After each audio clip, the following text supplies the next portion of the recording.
Live from the Business RadioX studio in Atlanta, it's time for Dental Business Radio, brought to you by Practice Quotient. Practice Quotient bridges the gap between the provider and payer communities. Now here's your host, Patrick O'Rourke. Hi there, friends of Dental Business Radio. This is your host, Patrick O'Rourke. Thank you very much for joining us today. With us, we have a very special guest, and it's David Harris, and he is the CEO of Prosperident and out of Halifax.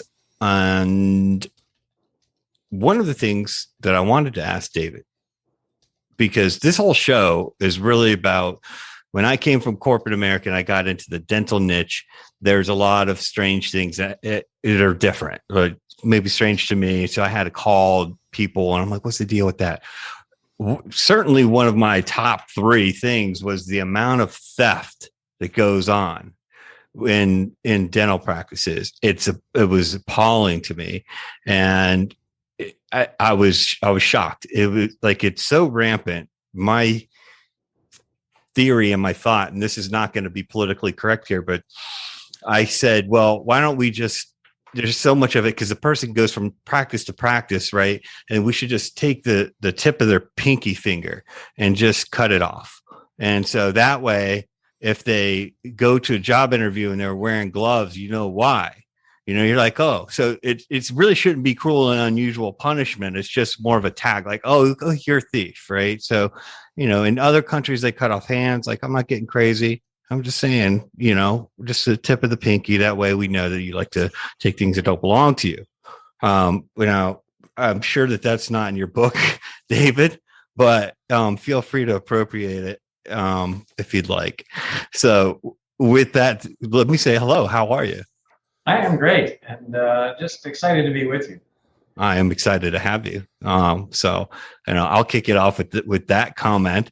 But why don't you tell our listeners a little bit about yourself first, and then we'll dive into adventures of thievery in the dental community. Absolutely. Well, for the last 34 years, Patrick, I've been the CEO of Prosperident, and Prosperident is a dental-only forensic investigation company. So we work only for dental practices. We have 23 people, and we basically do two things. When a dentist has that spidey sense that something is not right, we investigate, and we do it in a stealthy way. In other words, we do it in such a way that the staff who are being investigated have no idea that they're being looked at. And we also work proactively with practice owners to help them put the safeguards in place that will stop them from being one of those nasty statistics. Gotcha. And so your credentials are very impressive. Licensed private investigator. This is one of those words like you read a lot. FORSENIC. Forensic. Thank you. There's forensic accountants. And so you're a forensic certified public accountant or CPA and a certified fraud examiner. You also wrote the book of Dental Embezzlement, The Art of Theft and the Science of Control, in addition to 30 other, you know, articles, and you've probably been all over the place speaking. And you said that this is the coolest job in dentistry. Do you think of it like cops and robbers? Like, yes, you do. He's nodding, so not everybody can see you, but I can. He's like, yeah, hell yeah, I do. I do. There's a mental battle that goes on between my investigators and embezzlers because they all know we're out there. They never know that we're looking at their practice, but everybody who steals has some concept that, you know, I might be caught, and the chance of me being caught is less if I get a little more sophisticated. So what we do all day, Patrick, is kind of like trying to solve the jigsaw puzzle when somebody else keeps hiding some of the pieces on you. When you find or you can interpolate those missing pieces and they all fall into place and you can see what's happening, every one of my investigators says the same thing. There's a rush you get when you solve the crime. That is cool, I have to say. It's like, I call some of the stuff we do with, you know, insurance stuff, like the Scooby-Doo mystery. And when you solve it, it's nice because you can check it off the list, but I'm not sure that we get a big adrenaline rush out of it. So that is neat. Is it like unmasking the villain in Scooby-Doo? I guess it is. Yeah. Yeah, that's pretty awesome. Don't be shy. To that before, but I'll take it. Well, welcome to the show. I have all kinds of different analogies. So when you say the level of sophistication from the culprits or the I say thieves, does it get? Do you mean it's like getting more sophisticated just over time, or is it the same person that's getting more sophisticated when they figure out you're on the trail? It's probably a little of both. So you have some thieves who use very crude, rudimentary methods. And well, like what? John Ray's listening intently. I've never seen him pay this much attention to a show. Let's get him over there. I'm going to be a little guarded in my responses, Patrick, because ultimately you and I can't control who's listening to this. And the last thing I want to do is educate thieves. That's right. Thieves, you turn this off right now. I'm not going to get too specific about methodologies. What I will say is that with some of them, it's the embezzlement equivalent of taking a brick and throwing it through the window of a liquor store and walking out with bottles. For some of them, it's at that level. Then you see smarter thieves who are very good at studying their doctor's patterns, understanding what the doctor looks at and what they don't, and then building their stealing in a way that kind of navigates around what their doctor looks at. The other factor that should be introduced probably into the conversation is technology, because every technological innovation in the dental front desk, in other words, every business innovation creates opportunities. So when dentists started taking credit cards, because when I started in this business, most didn't. When they started taking credit cards, that opened some doors to investors. When they brought check scanners into their offices, when practices computerized, when they went from one computer at the front desk to a local area network and every operatory had terminals, all those things create opportunities for a thief. Gotcha. And so, and usually, and I'm not as close to it, but I'm just certainly not looking for it. But again, like it's hit my radar so many times. Typically, from what I've seen, this is anecdotal, the person has been doing it for a while. It's sad. And then the doc is like, well, they don't want to believe it. And then they kind of blame themselves. And so then they don't, prosecute the culprit. And hence my idea of the pinky. And so I'm just curious about, so they bring you in, you catch them red-handed. Is there a material percentage of time where the person is not answering to the official authorities? The percent of time that happens in our cases is very small. We strongly encourage and make it much easier for the doctor to put these people into the justice system and make sure that they get punished properly. I think sometimes, Patrick, people go about this whole process the wrong way. Okay. And you can picture a dentist showing up at a police station with a shoebox full of reports from their software and pointing to it and saying, see, it's all in there. Right. Okay. And expecting the detective they're talking to, who might have a high school education or maybe a college degree, but in some other field, to dig in and solve this crime. And they can't. I see. So how do you make things easier for the gumshoe? We solve the crime, and we provide a final report that any detective can work with to make sure that the law gets applied. Gotcha. This is an incredibly technical crime, and you're dealing probably with somebody who's used to solving things like auto theft or maybe shoplifting. And when those things happen, the question of what is stolen is pretty easy to figure out. I mean, if you phone the police tonight and say somebody stole my car, here's the make, Here's the model number. Here's the VIN. This is what year it is. I mean, the what is not a question. The difficult question is who stole it. In dental theft, those things are reversed. The who is very easy. I mean, it's, typically in any dental practice, you're down to maybe one or two possible suspects. The challenging question is what got stolen? Money, right? Well, sure, but you have to be a little more specific.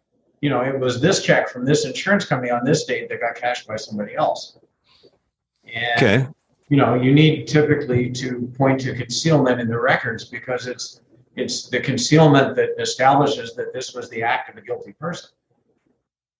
So you're just kind of making me a little bit sad about, like, I just learned something about our authorities or local authorities where they're not sophisticated, and electronic crime is like, what's going on? They're like, well, they didn't steal a banana and they didn't steal a car, but they should. But anyway, that's probably a whole nother show. John Ray, mental note, let's get some cops on here so we can talk to them. Job to tell you what was stolen from you. You have to tell them that. And once you do, then they can work to apply the law. But it's not their job to figure out what was missing. It would be like, and let me further that car analogy. Friday night, you phone the police and you say, I think somebody stole my car. Mm-hmm. They say, I'm sorry to hear that, Mr. O'Rourke. What's the make and model? And you say, it might be a Mercedes, but now that I think about it, maybe it's a Tesla. I see. Okay, that's a good. Say, all right. Okay. What color is it? You say, I don't know, some dark color. They're going to say, got a lot of cars. Mr. O'Rourke, here's what I want you to do. Take a taxi home, sober up. In the morning, you still can't find your car. Why don't you call us back? And that would be their response. Like, it's not our job to figure out what car was stolen from you. You have to tell us that. Got it. That's a very good analogy. Thank you. The problem starts with somebody, as I say, coming into the police station with the shoebox full of stuff and getting the very cold shoulder from the detective. That's gotcha. That's why a lot of this stuff doesn't get prosecuted, because people don't understand how to build the case and assemble the evidence and consider a whole bunch of things. That makes a lot of sense. Okay. The police with a solved crime and say, okay, this is what happened. Here's the date it started. Here's the last date it happened. Here's how we know it is this person as opposed to the other 8 people who work in the practice. Okay, now go do your job. And they will. Got it. That you just connected the dots. All right. That makes sense. So anecdotally, in most cases, let's just make up a name. All right. So let's say at our office, we figured out John Ray was stealing money again. And then we're like, all right, so we think it's John Ray. We're pretty sure it's him. Not just pretty sure, but we are 99.9% sure. And then do you confront John Ray or is it the culprit? Depends on the situation. Or do you just call the cops? Normally, we don't confront, because one of the things that the dentist who's calling us wants to hear at the first moment is when we know who it is. Beyond a shadow of a doubt, we know who it is and we know they're stealing. And we call the dentist and we say, all right, we've got it confirmed. Let us walk you through a termination event. So we will prepare the doctor to fire that. You do mean a firing. I right? do. Not firing, not actual termination, just for our sensitive listeners. Yeah, well, for our sensitive listeners, it kind of ends with, and don't let the door hit you in the ass on the way out. All right. So we will arrange a firing. A lot of times, most dentists don't get to fire a whole lot of people in their lives, thankfully. So they're looking for some help as to how to structure this, and we will often even script an exit interview, so they pretty much have a script they can read when they let this person go. I've fired a lot of people in my career, hired and fired. I mean, I don't know, 100 at least. It's never easy. The first few times are awful, right? Even if they deserve it. But I think if somebody was stealing from me, that it would be a little different. Where I come from, that's a very makes it easier, but big sign of disrespect. Let's acknowledge, Patrick, that dental practices are small places. Sure. They have a small workforce. They have a little bit of shared misery that kind of draws everybody a little bit closer together. So there's a kind of tightly knit interpersonal dynamic there. And also dentists are kind people, and they're generally very altruistic, and they're very trusting. Right. And that's why they were able to steal in the first place. So there's a lot of tears in this circumstance then. I'm very sure that some of these folks don't sleep well the night before they have to do this. So we hold their hand as much as we can, and we will give them, as I say, a scripted exit interview that really makes it a whole lot easier for them, because then they don't have to think about it. They just have to read it. You guys should have somebody. Does anybody ask to have like the George Clooney? There was that movie where all he did was fly around places and start firing people. That should be a service you have. I'm sure if we offered that service, a lot of people would take us up on it. But no, that really needs to be the dentist. The other thing that we're looking for, not that we need it for prosecution, but it always makes the dentist feel better, is a bit of a confession. And the way that we orient that exit interview is largely designed to help produce that confession. Would you say that confession comes more than half the time? It depends on why somebody steals as to whether they confess. So there are two kinds of thieves. Okay. There are needy thieves, and needy thieves are dealing with their back against the wall financially. They're 2 months behind in the mortgage payment. They've got creditors chasing them, and they're stealing to not lose their house. They need baby diapers and formula, et cetera. Yeah. People feel terrible about what they're doing, but they just think they don't. They just think they don't have a choice. So when they're confronted, normally they will break down and confess. And then you have greedy thieves, and they're stealing out of entitlement. So they feel like society's not rewarding them properly for their talents, and they're taking what they think they should be paid. They're taking what they think they deserve. These people are defiant. They tend not to confess. They're also often a bit sociopathic. And if you think about sociopathy, one of the characteristics is that sociopaths can kind of rewrite history in their own version. So they're not remorseful. They don't feel bad about this at all. If anything, they're mad at the doctor for not paying them in the first place what they think they deserve. That's bold. That's my polite word. Yeah, so they tend not to confess. But so they just bust out with like, it's not my fault. It's your fault that you weren't paying me what I'm worth. I've been running this show over here, Doc. And the only reason you're successful, doctor, is because I keep your chair full and I collect money when people leave it. So you should have doubled my salary years ago. And when you didn't, I just started taking the money. Right. Wait, this place is going to fall apart when I leave. How dare you? They won't verbalize that last part, but they're sure as heck thinking it. Right. So is there ever any dust ups on the way out? Because Really. You don't really know whether whether needs based or just sociopathic greedy, right? In your two types. Most you times do. And when we start going through the characteristics of the two thieves with the dentist, normally they'll put their finger on one or the other. I see. Yeah, because they know they're folks, right? And it also comes down, Patrick, to how the people spend money. So the needy folks, they're just paying the bills. The greedy people, and bear in mind that it's an ego deficit that they're trying to fill, they will spend the money they steal conspicuously. They'll buy the shiny new car. They'll take expensive vacations. They'll buy designer clothes. So not really hard to separate these two categories. This is fascinating. So they just pull up in the brand new, maybe not a Mercedes, but they have a new car. It could be a Mercedes. Well, one of our thieves bought a BMW 7 Series, so that's about a $40,000 automobile. That's much more than that. Yeah. These days, that's pretty wild. So John Ray pulls up in a brand new Trans Am, T-tops. I don't think they make them anymore. They're not brand new. It'd be a classic. I think he already has one too. So anyway, I digress. So one bond 7 Series, and then the other would be, all right, well, we went to Spain, or we went to Fiji. They're taking all these vacations where no one, like, I've never been to Fiji. I'm not saying I'm not Warren Buffett either, but I don't work the front desk. Does that make sense? So where's some of the funny trips that these guys are going on? Well, I remember one of our alumni, as we fondly call them, who chartered a plane and she Alumni.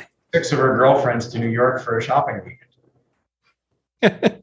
And the rest of the story, as they used to say, was that her friends all made more money than she did, at least officially. And this was kind of her way of waving her financial flag and saying, you know what, I'm doing okay too. Keeping up with the Joneses. Keeping up with the Joneses. So, and now we're in this age of social media. Are these folks putting their jet set trips on the Facebook? I feel very old. Some of them have enough sense not to, but most of them don't. And again, it's ego. Mm-hmm. I'll think of another embezzler who officially was paid about $60,000 a year. She would take a limousine to church. She would buy $8,000 front row concert tickets. And the whole point of this is they want to be seen. She wanted her friends 282 rows back to see her sitting there in the front row and think Misty, because that's her name. Misty's got it going on. The limousine to church? Limousine to church. I mean, I don't know what kind of church that is, but if you're the preacher man or you're the Deacon John Ray over there, Deacon John Ray's like, I wonder how much they tithe. That's what I limo to church. That's not saintly. Anyway, that's hilarious, though. I have to say, I have a very twisted sense of humor. That's pretty damn funny. So you're definitely calling attention to yourself. So they're doing that. So you have the two types, and as you're typically not unmasking the guilty party at the practice. You're letting the client do that, right? And then the client would know if it's going to get hairy. And then if it's going to get hairy with that person, or if they have any anxiety or trepidation, then you're like, all right, so then you got to call in like a bodyguard. Like, if it was me, I would call John Ray. I'd be like, John Ray, you got to be in here because, nobody wants to tango with John. Good to know. Yeah. He looks tough too, though. He does. Yeah. So, but do people do that? Yeah, some people will. It's not necessarily a bodyguard. Very few of these folks have a history of violence, which of course is not to say that somebody couldn't get violent, but they're already in some legal trouble. And at that moment, they know it. How much do you want to tag on an assault charge? That's a good point. But they're sociopathic. Yeah, even sociopaths don't tend to turn that way. And sociopaths are fundamentally selfish. So what they're thinking at that point, Patrick, is, okay, so this is a nonviolent crime. It's my first offense. Especially if I make some restitution, I'm probably not going to jail. As soon though as they as they hit somebody, that all changes. Mm-hmm. You can't write a check to get out of that one. In most states, if the victim gets full restitution, the thief's not going to jail. Right. It's a white collar, right? And it's typically their first charges. Like, these aren't career criminals for the most part. Some of them are. There are two groups. There are the kind of long-term thieves. They work in a practice for a long time, and eventually they start stealing money. Sometimes they're there 20 years before they start stealing. Mm-hmm. And then you've got the serial embezzlers, who are kind of like the hummingbirds of stealing. I mean, they will steal and they'll get caught and fire, and a week later they're more or less working across the street.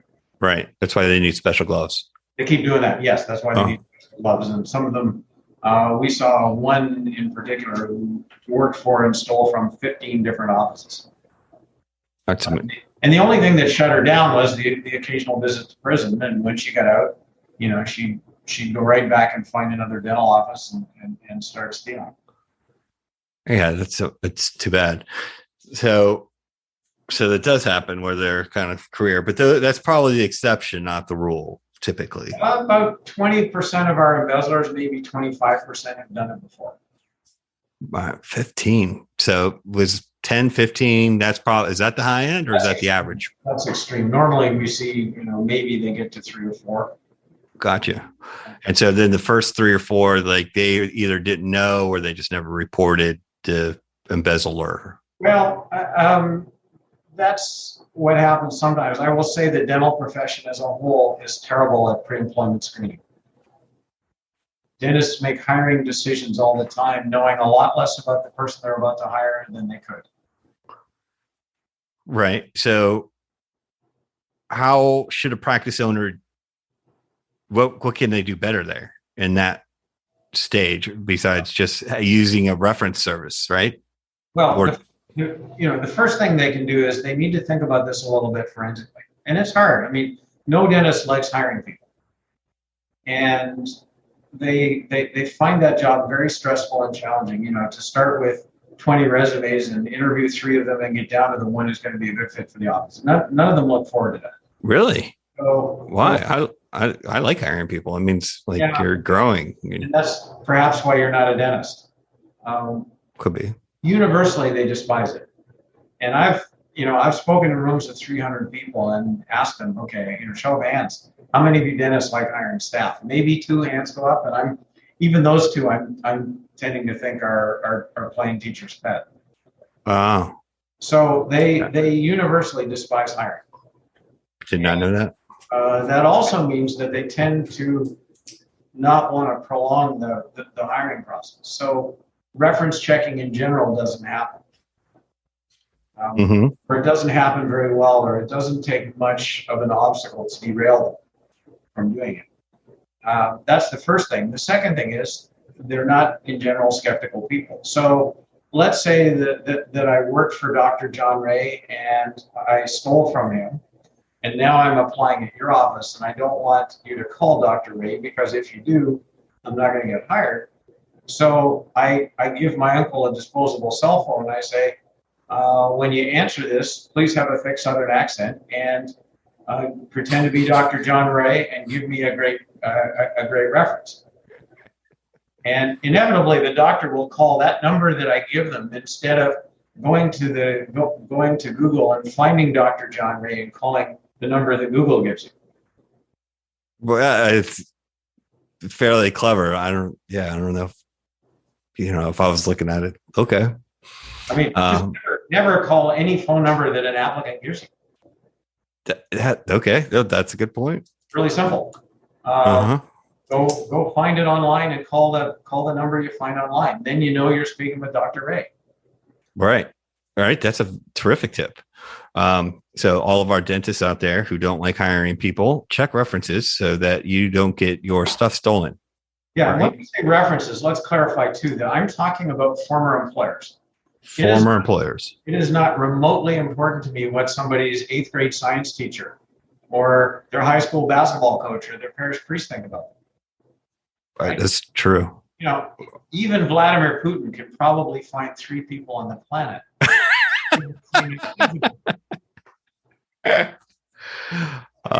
Well, he's very popular, actually. That's what I hear. That's my point. Just ask him. Thank you. So the only people I want to talk to are former employers. And my rule is very simple. I want to talk to everybody that this person has worked for at least the past 5 years. Bearing in mind, Patrick, that this conversation may not be one that they actually want to happen. Right. Yeah. So again, like I've hired folks, so that's kind of a key part. So you're like, well, what happened there? What happened? Why'd you leave? And so I guess after you've done as many interviews, I got my start doing call centers in dental insurance. So David, you may be shocked to learn this, but dental insurance is not all, champagne and confetti and paparazzi and limo rides to church.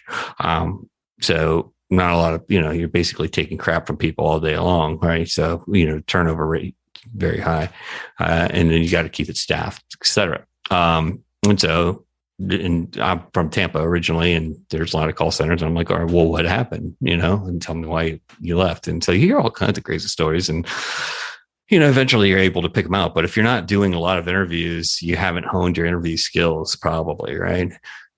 So that makes sense. And the dentist, is it the dentist or the dentist is interviewing the office manager, or is the office managers interviewing? Because they should interview with both, I would think, right? Or no? Well, that depends on a lot of things, the size of the practice and, the capabilities of the office manager and stuff. But I'll go back to what I said a minute ago about most in-state hiring. So when you hate a job and you think you have the ability to delegate it, of course you're going to. Right. Yeah. Okay. And so then they call like Dr. John Ray. So the one thing about docs, right, is like in dental practices in particular, whatever they're good or bad at, all of them have the best gatekeeping system ever, right? It's very difficult to get to Dr. John Ray. So you need Dr. David Harris to call Dr. John Ray. And that's the only way Dr. John Ray is going to get on that phone. Unless, of course, it's Patrick O'Rourke calling. I'm not a doctor, but that is very true. Yes. And certainly when you're checking references, if I'm a dentist and I'm about to hire staff, yes, I want to talk to their former employer, particularly if their former employer is a dentist, because we will quickly find some common ground. We know some of the same people, or we went to the same dental school, or there's something that I can probably say to that person that's going to encourage them to be a little bit candid with me as a one professional to appear. Well, I'll give everybody here a little tip when you're checking references, right? So you're not, the attorneys are going to tell you in HR, right? So again, corporate, so they're going to be like, you can't say anything bad. So if you pick up the phone and they're like, yeah, Mary Sunshine worked here. That's correct. Well, did you like her? Mary Sunshine worked here. That's correct. And that's all they say. And tell me a little bit about Mary. Was she, what's the positive characteristics? And they keep saying the same thing over and over, like run. Because if you loved Mary Sunshine, then you would be like, Mary Sunshine is awesome. I wish she was back here. And, I was sad to see her go. And she is just amazing. I would hire her back in a second, blah, blah, and so if they gush, then it's real. But if they're very guarded, then, you got a problem. This is just my opinion, one man's opinion. What do you think about that? Well, a couple of things I'll say there. First of all, you are, as a former employer in every state, you are categorically permitted to be candid. Are you? Absolutely no prohibition against saying anything negative as long as it's true. All right. Well, stick it, HR people. Yeah. Damn. I wish I'd met you years ago. Slander, which is the tort that we're talking about, requires you to make a statement that is three things. It is false. It is false, and it is injurious. So to be sued for slander, those three elements have to be there. All right. Repeat that one more time. A slanderous statement is false. False. It is knowingly false. In other knowingly false. You knew that you were not telling the truth, and that falsehood injures the person you're talking about. And I'm injuring them. Yeah. So all the stuff I say about John Ray basically is slander. It could be. All right. I'm sorry, John. Yeah. So those are the elements for slander. You are categorically permitted to say the truth can never be slanderous. Okay, it just can't. So as long as you're speaking gospel, yeah, right? Like you were stealing. So they call Dr. David Harris calls Dr. John Ray, and Dr. John Ray says, yeah, I worked here. We had an incident where there was some theft, and so we charged Mary Sunshine, and that's it. Okay, and we think, Patrick, of truth as being absolute. It isn't quite. So let's say, for example, you fire me for stealing, and 9 months later, I'm in a courtroom and I get acquitted on some technicality. So in the eyes of the law, I didn't steal, but you said I did. The next thing I'm going to do is sue you for slander. I probably won't collect, but you'll get hauled into a courtroom and you'll lose time from your practice and all kinds of things. Here's the way I would handle giving a negative reference for somebody. Okay. I'd say under no circumstance that I could remotely imagine would I rehire. That's awesome. Yeah, that's good. I would give a negative reference, as opposed to that person stole from me just under, my attorney has instructed me to confirm their dates of employment and simply say that they are not under any circumstance eligible for rehire. There you go. That's for all you out there in listener land. That right there is the key. They're not eligible for rehire if you're not going to bring them back. You can't be sued for that because you haven't said anything factual. All you've said is, I have no plan whatsoever, even if they were the very last receptionist on the planet, to rehire them. Okay. Right. I'll answer my own phone. Plan to do in the future. If you're checking for references, there are a couple of things you can do. The first thing you can do is you can ask the person the reciprocal of that question. Would you rehire this person? And most employers will recognize that as a question they're safe to answer. Mm-hmm. And of course, anything other than a quick yes, if you ask that question and you get 3 seconds of silence and you kind of sense that somebody's choosing their words, that's an answer. Amen. All right. That's great. So start there. Earlier, hold on. Did you want to? There was something else, but it vanished and it'll come back.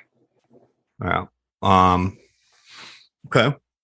Well, we'll let it come back. That was a lot to chew on. We'll give all of our listeners moments to take notes. Don't take notes if you're driving, listeners, please. Earlier, you had mentioned that some folks are like hanging out or, during work, and these are small, places of business, and you get to know everybody. And you said, well, they get to know the habits of the dentist owner / boss. So can you expand on that? So are you telling me that they're like sizing these folks up? You're sizing up the doc and they're like, all right, well, I think he's going to do something, or he or she, they're going to do something, or like, can you expand on that a little bit for me? I'd be happy to. A lot of dentists have a much simpler picture of how the embezzler makes their plan than they really do. For example, some dentists will have a staff member take the deposit each day to the bank. And, excuse me, you know how this story is going to end. Inevitably, in some practice, there will be more money that leaves the practice than what arrives at the bank. Mm-hmm. And the next thing the dentist says, and they'll verbalize this to me, if only I had taken that deposit to the bank, it would not, I would not have been stolen from. And I have to say to them, your model of the embezzler is just a little simplistic. I mean, most of them have more than one plan as to how they might steal from.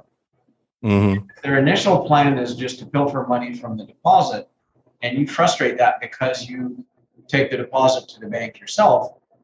It doesn't mean they go home and join the church choir at John Ray's church.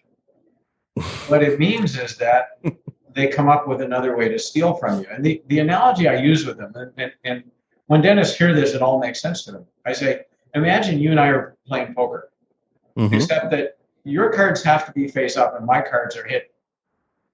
Who do you think is going to leave the table with money? That would be you, David. And they all say, well, of course, you are. And I say, great. That's what embezzlement is like. If I work for you, Patrick, I know what your control systems are. In fact, I probably am a lot of your control systems. Mm. And really all I need to do is find a way that I can navigate around those control systems and I can steal.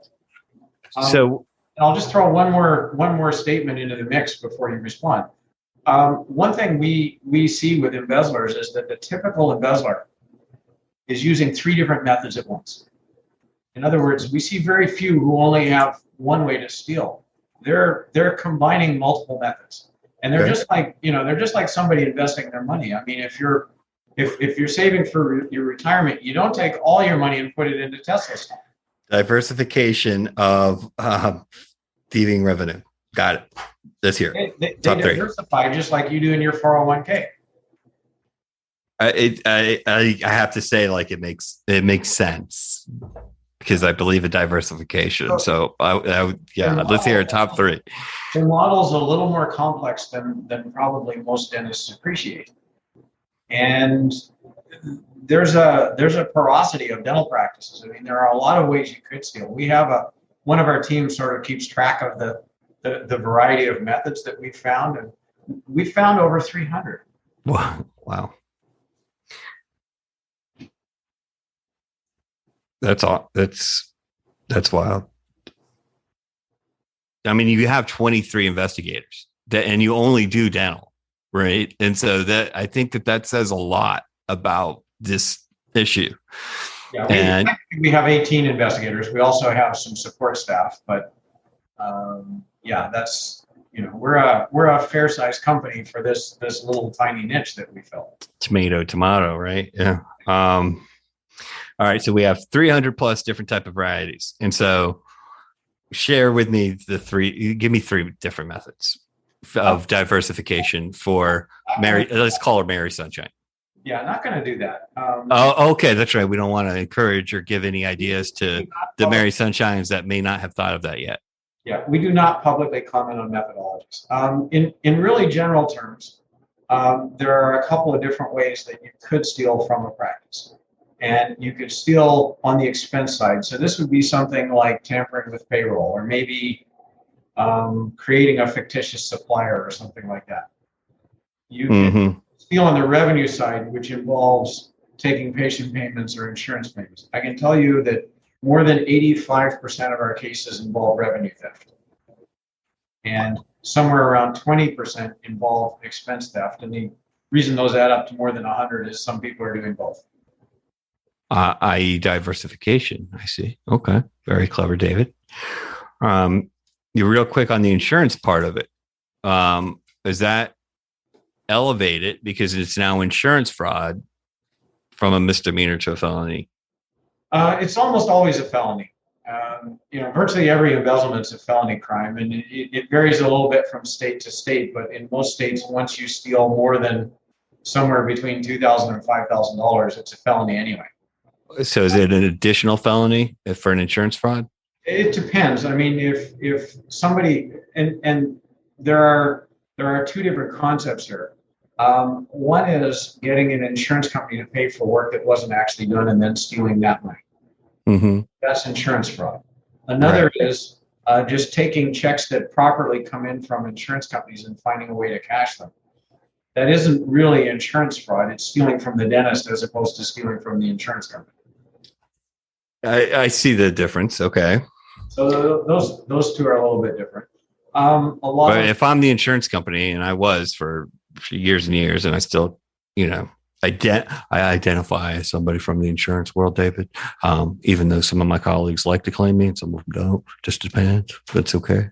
But I put on my insurance company hat and I'm like, look, man, you're stealing from me. Right? No, absolutely not. Like, we're going to sick you. But it also has to be enough money because we're dealing with a much, much higher volume of dollars that it makes sense for us to come get you, So the insurance companies, by and large, I'm just getting a sense, and correct me, please, if I'm wrong, that they're bystanders here. It depends. Sometimes they are stolen from, and usually they respond pretty aggressively when they sense that somebody's taking their money because they want to set an example and send a message. Right. Amen. We're not going to turn a blind eye to this. So they're, in my experience, when the insurance company thinks that they have improperly paid out money, they're very aggressive at going after whoever did it. See, insurance companies do good things, folks. They do. They're not all. Far more money at that sometimes than what was actually stolen. In other words, I've seen them throw, I'm sure, $50,000 or $60,000 into effort to deal with somebody who stole $15,000 from. Fraud's a big deal, right? So I'm certified in dental benefits administration. Like, there's a whole book on fraud, right? It's like you have to. It's a big deal, especially when you're looking at that volume of dollars. And so if you get somebody that's dead to rights, it's definitely not about the actual, you're not going to see the money. It is about making an example of them. And I couldn't agree more with that personally. We do see insurance companies that are defrauded, but the more common thing is simply somebody taking incoming money from an insurance practice or from incoming money into a dental practice, which might be insurance, it might be patient payments, and finding a way to put it in their own pocket. That's the bigger thing that we see. And from the insurance company's perspective, if we paid out what we were supposed to and it fell into the wrong hands, not really our problem. Yeah. Okay. All right.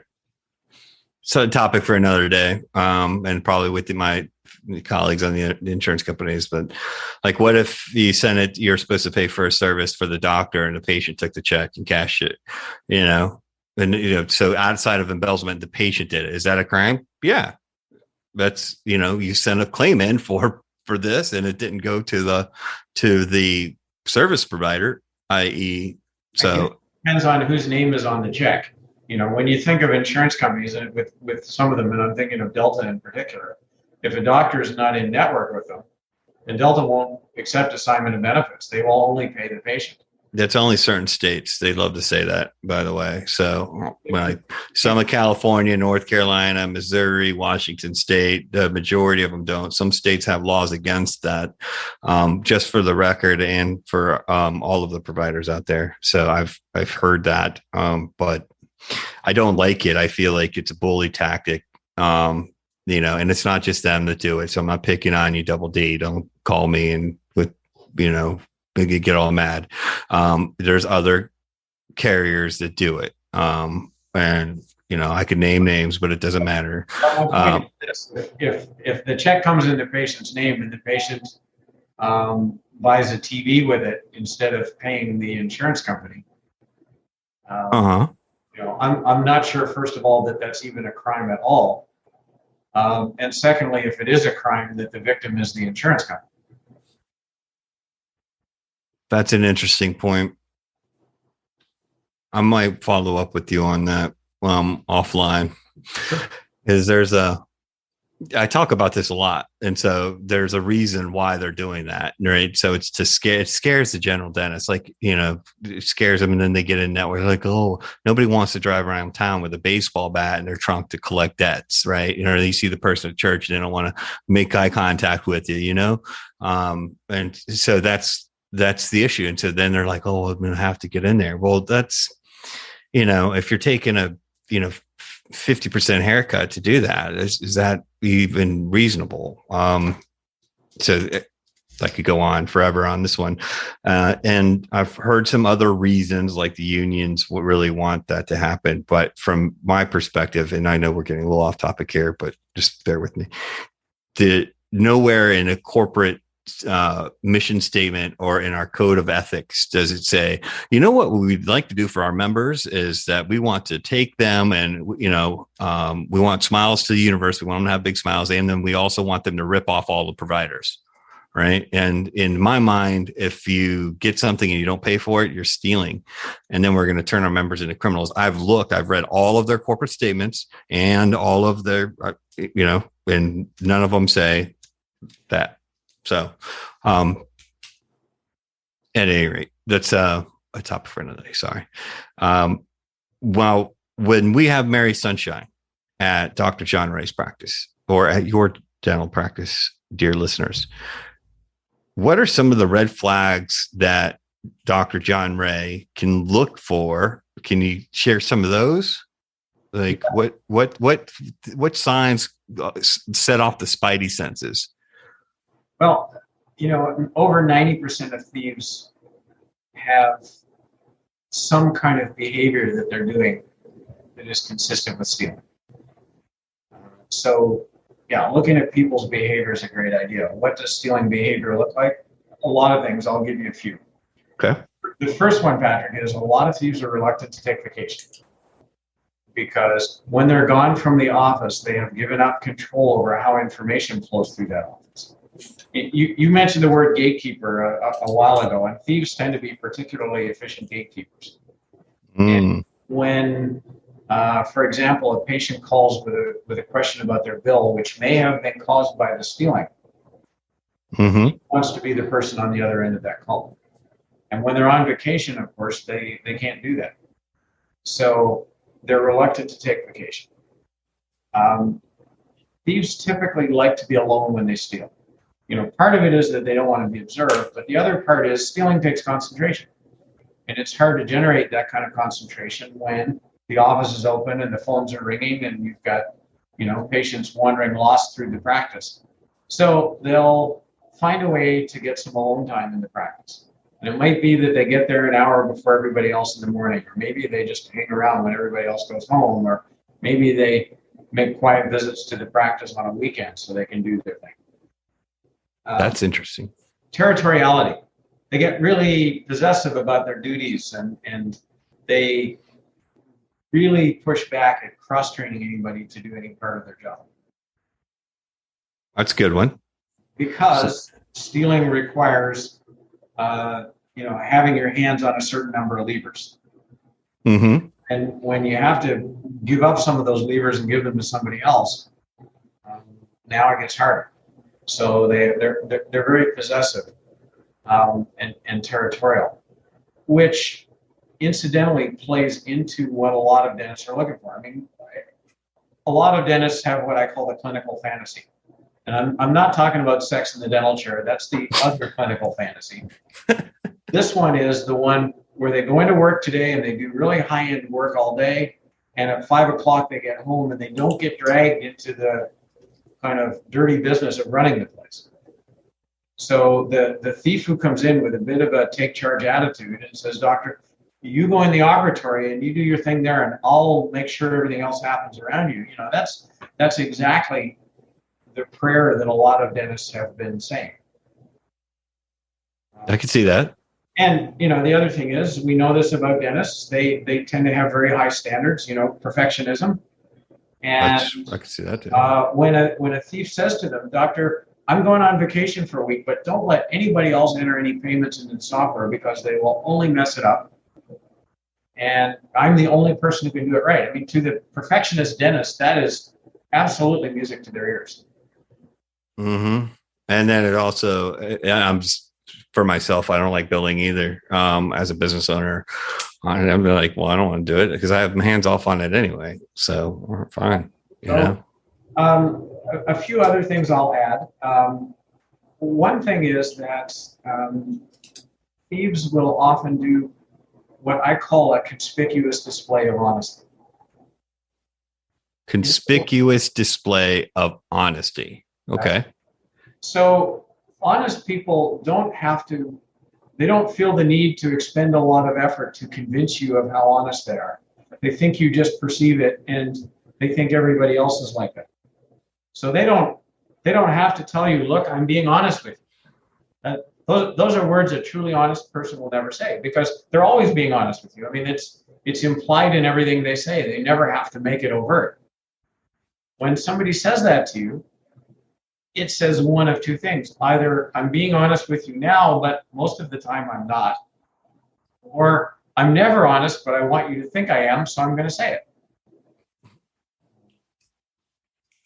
I'm going to take that part out as an excerpt because that's definitely one of my pet peeves. People are like, "Well, honestly, Pat, honest." I'm like, wait, are you lying to me all the rest of the time, the rest of our lives? But it's not just like saying honestly or candidly or frankly. When they're demonstrating it or they're making a big show about something, right? Because conspicuous display of honesty, if it has merited David Harris's attention to where you have its own name in your hall of shame, then what are some of the other conspicuous displays of honesty that I was working on what's called a deposition a few years ago. So this is where a lawyer is interviewing an embezzler. Mm-hmm. My job was to write out questions and hand them to the lawyer who would ask them. And then based on the answer, I would write out the next question and hand that to the lawyer. So they're just kind of parroting me. And this went on for a couple of hours. And over that couple of hours, Patrick, the suspect being interviewed said about a dozen times the words, "I swear to God." Mm-hmm. I will swear to God that whatever she said next each time was a big fat lie. And if you think about people who are truly religious, like John Ray, first of all, being honest is just part of their duties in any organized religion. And somebody would never need to invoke the name of the deity to confirm that they're doing what the religion already commands them to do anyway. That's an excellent and insightful point. The other thing I'll say about thieves is that they just process a little bit differently than everybody else. And let's say you're walking down the street in your town and you see that somebody's wallet falls out of their pants, 20 yards in front of you. Mm-hmm. What you're going to do, probably without a whole lot of conscious thought, is just reach down, pick up the wallet, walk a little faster, catch up with the person and say, here, I'm sorry, you dropped this. This is my good deed for the day. Yeah. And I think they may end up doing that too, but a couple of questions are going to flash through their mind that might not go through yours. Like, I wonder if anybody else saw this wallet. I wonder how much money's in it. And based on the answers to those questions, again, they may take the exact same action you did, but they got there via a little different route. So they're only going to do the good deed for the day if it's a light wallet. If they think that not doing the good deed might get them caught, or if they think it's not really worth their while anyway, because all that's in the wallet is a discount coupon for Burger King. Well, word to the wise to listeners, I'm a big believer in the good deed for the day, and that will make you healthy, wealthy, and wise. So you're saying the wiring though, and these folks in some of their, or what you're seeing as a common denominator is different. The wiring's different. It's too bad we can't do experiments on them. Maybe we could do experiments on them if we could reduce the charges and cut off a tip of their pinky. They'd have to agree to that. So I'm only joking, by the way, listeners. I'm not advocating that at all. It's just kind of a weird joke on my behalf. Although I think clearly my disdain for taking stuff that doesn't belong to you should come loud and clear on this show. So last question I have for you, David, is what should a practice owner do if they suspect embezzlement, right? So Dr. John Ray, his spidey senses are tingling. He has got somebody who's taking limos to church and very territorial, won't cross train. And then what? I'll start with what not to do. Okay. No matter what happens, do not let the person you suspect know that they're under suspicion. Why? Because if I'm stealing from Dr. John Ray and I think he's about to catch me, and I think what that means is that I'm going to go to jail and be persona non grata in my community, the list of things that I will refuse to do to prevent all that from happening is pretty short. Mm-hmm. I had a discussion once, and we're going back 12 years probably, with a doctor. He suspected one of his staff was embezzling. We talked for about half an hour. At the end of that conversation, I was pretty convinced he was right. And what he decided, though, was he didn't want to hire us. He thought he could save some money if he did his own investigation. And sorry, my response exactly. I don't know exactly what happened next, but clearly he did something that spooked her. Mm-hmm. Probably he went to her and asked her for a whole bunch of reports from practice management software that he'd never asked for before, or something like that. He probably was not all that practiced at being duplicitous. So her response was to come back that night with a can of gasoline and burn down the practice. Wow, that's dramatic. And when he called me back after, he said, yeah, that was a little bit of a false economy I was trying to achieve. See, so sometimes you trip over $1 to pick up a penny is the lesson here. Let professionals do their job. Well, it gets even worse, and we weren't involved in any of these, but in 3 cases that I'm aware of, embezzlers ended up murdering their dentist. That's... I thought you said they weren't violent. Well, in general, they're not. Apparently, three of them took a different approach. Yeah, I don't know. I think you should have a service where you have some So what I'll say is this: some Guidos up in there. right now or next year, you suspect that somebody's stealing from you. You need professional help, and you need it now. And don't make the mistake that a lot of us make, which is to confuse somebody who knows 20% more than you do with an expert. A lot of times people will run to their CPA, or they'll go to a software trainer from their practice management software, or they'll call somebody like that. Mm-hmm. These people know more than the dentist does, but they're by no stretch an expert. Sure. And the amateurs dealing in this have infinite capacity to make things worse. They can contaminate the evidence. They can do something that results in murder or arson or something. You need an expert, a real expert, and you need them right now. So we have some competitors. I am not the only game in town, but you absolutely need somebody who does this every day. Gotcha. So I'm going to wrap with this. Do not accuse, and if you suspect something, you need an expert, and don't let them burn your practice down or murder you. You need to call David Harris. How do they get in touch with David Harris?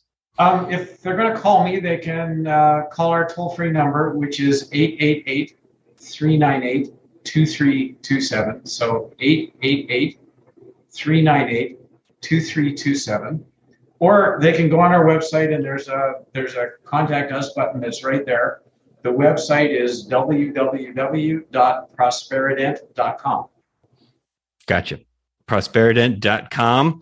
All of our listeners, that's 888-398-2327. With us is David Harris, CEO of Prosperident, and he wrote literally the book on dental embezzlement, the art of theft and the science of control. This has been fascinating, David. Thank you very much for coming on the show. This has been a really terrific show. I've learned a lot, and I just wanted to say thank you very much. I hope you had fun. And listeners, if you want to find me, you can always find me at www.practicequotient.com, or I'm speaking all over the country this year. So check out www.patricko'rourke.me.